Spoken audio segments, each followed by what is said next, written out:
Bismillahirrahmanirrahim. Assalamualaikum warahmatullahi wabarakatuh. Teman-teman semua, kembali lagi bersama saya Kevin Destorik dengan NIM 190501020779. Pada kesempatan kali ini, teman-teman semua, saya akan menjawab pertanyaan seputar ujian akhir semester mata kuliah analisis tingkat kesehatan bank dengan dosen pengampu Bapak Muhammad Imran SE MAK. Nah, pada pertanyaan pertama langsung saja, yakni apa yang Anda ketahui tentang transparansi dan kualitas data bank syariah.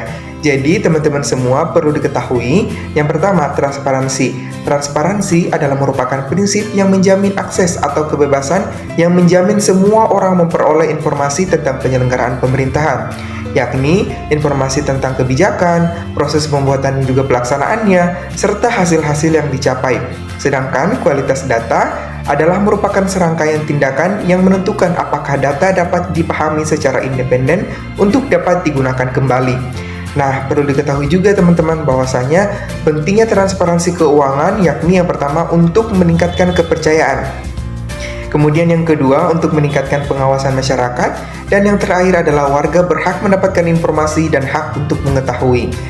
Nah, sedangkan untuk pentingnya kualitas data, yakni untuk meningkatkan percaya diri dalam pengambilan keputusan, kemudian meningkatkan kesempatan kinerja, kemudian yang terakhir adalah mengurangi risiko dari keputusan berbahaya.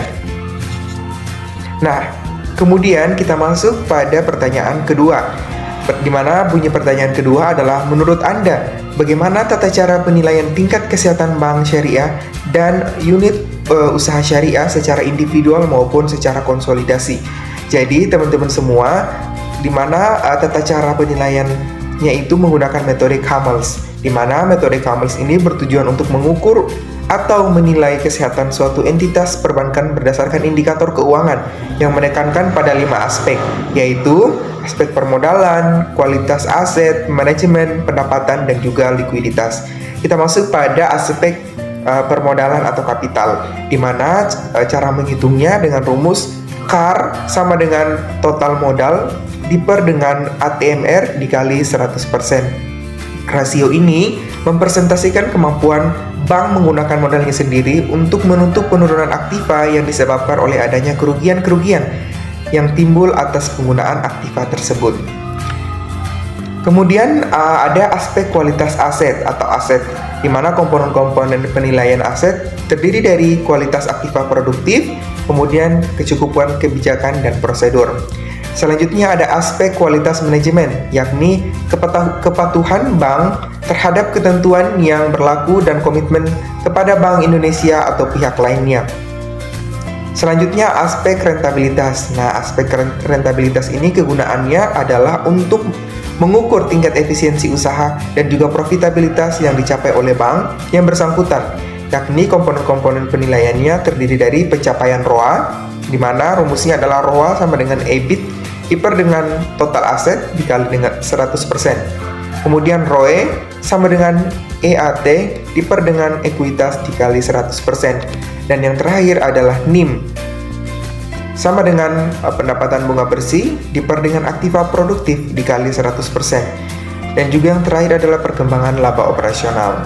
Masuk pada aspek likuiditas. Jadi aspek likuiditas ini komponen-komponen penilaiannya terdiri dari loan to deposit ratio atau LDR, di mana rumusnya adalah LDR sama dengan total dana diper dengan simpanan nasabah dikali dengan 100%. Dan yang terakhir adalah aspek sensitivitas pada risiko pasar.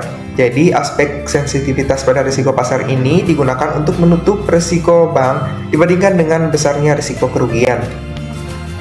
Kemudian yang ketiga, di mana bunyi pertanyaannya adalah, jelaskan hubungan analisis risiko dengan pengawasan bank syariah.